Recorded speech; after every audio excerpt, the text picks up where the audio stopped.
क्या है व्युत क्रीड़ा में छल होने का सच? क्यों शकुनी के पासे मानते थे उसकी बात? क्या सच में चौसर के खेल में नहीं हुआ था कोई छल? हिंदू धर्म में कई ऐसे धर्म ग्रंथ मिलेंगे जो आपको ये बताएंगे कि हमेशा अधर्म पर धर्म की ही जीत होती है। जब जब पृथ्वी पर पाप बढ़ेगा तब तब परमात्मा खुद धर्म की रक्षा के लिए आएंगे। इन्हीं धर्म ग्रंथों में एक महाकाव्य है महाभारत। महाभारत जहां एक नारी के सम्मान की रक्षा के लिए पूरा कौरव वंश खत्म हो गया, जहां भक्ति की शक्ति से सम्मान की रक्षा हुई, जहां कौरवों की चालाकी ने पांडवों को दर दर भटकने पर मजबूर कर दिया। लेकिन इन सब का कारण केवल एक ही था। वो एक ही था जिसने कौरवों को पांडवों के विरुद्ध किया, जिसने धृतराष्ट्र के पूरे वंश को समाप्त करने की प्रतिज्ञा ली थी, जिसने अपनी चालाकी से पांडवों को अपना ही राज्य छोड़ने पर मजबूर कर दिया। ये शख्स था धृतराष्ट्र का साला और कौरवों का मामा शकुनी। इतिहास की माने तो जब पांडवों को धृतराष्ट्र ने जुआ खेलने का आमंत्रण दिया था, तब शकुनी ने पांडवों के साथ छल किया था, क्योंकि दुर्योधन ने युधिष्ठिर से शकुनी को पासा फेंकने के लिए मना लिया था। इस छल के कारण ही पांडवों को हार मिली थी। शायद टीवी पर दिखाए जाने वाले महाभारत में भी यही दिखाया जाता है।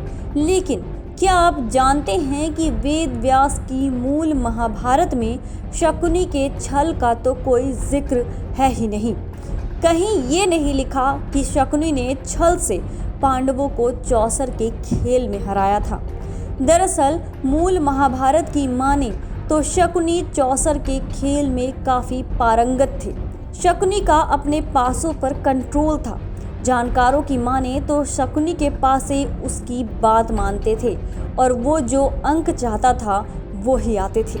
हालांकि इसके पीछे ये भी कहा जाता है कि शकुनी ने वो पासे अपने पिता की अस्थियों की राख से बनाया था और उन पासों में शकुनी के पिता की आत्मा बसती थी और इसलिए ही शकुनी एक विशेष तरह के पासे का ही इस्तेमाल करता था। हालांकि ये केवल जानकार कहते हैं, लेकिन मूल व्यास की महाभारत की माने तो युधिष्ठिर शकुनी के आगे व्युत क्रीड़ा में कहीं भी दूर दूर तक खड़ा नहीं हो सकता था। लेकिन उसने धृतराष्ट्र के आमंत्रण को मना नहीं किया, क्योंकि धृतराष्ट्र पांडवों के पिता के समान था। शकुनी की धूर्तता का फायदा दुर्योधन ने उठाया और इंद्रप्रस्थ को जीतने और द्रौपदी से अपने अपमान का बदला लेने के लिए दुर्योधन ने शकुनी का इस्तेमाल किया। शकुनी का अपने चौसर पर कंट्रोल उसकी जीत का सबसे बड़ा कारण बनी और पांडवों की हार का भी। इसलिए ये कहना कि शकुनी ने छल से पांडवों को हराया, ये कहीं ना कहीं गलत होगा।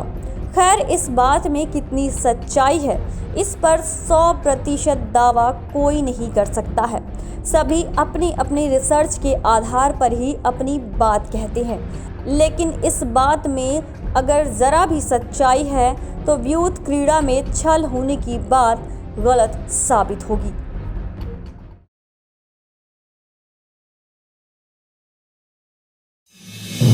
आप देख रहे हैं नेट्रिक न्यूज, साहस सच कहने का।